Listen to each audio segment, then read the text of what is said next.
Per què al show de Truman es veuen coses tan rares? Per què quan cauen llamps s'il·lumina la lluna?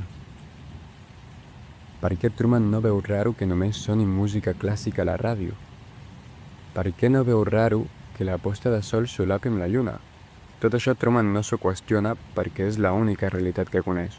Allò que per nosaltres és un error astrònom lògic, per ell és cert i indiscutiblement vertader. El món de Truman només té sentit dins del marc en què ell viu.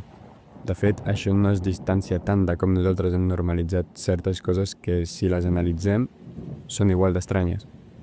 Hem sigut capaços de generar certes freqüències que vibren en diferents velocitats i a això li hem dit música. Hem sigut capaços de crear eines que ens permeten enviar aquestes freqüències a l'altra punta del planeta amb un sol toc de dit. I hem sigut capaços de desenvolupar aplicacions que ens permeten fer música amb un prompt. Són coses que senzillament acceptem sense pensar-ho. I direu, bueno, és que això de Truman hi ha un director que manipula aquesta realitat. Doncs exactament això. Hi ha un humà que decideix què veu i què sent el propi Truman.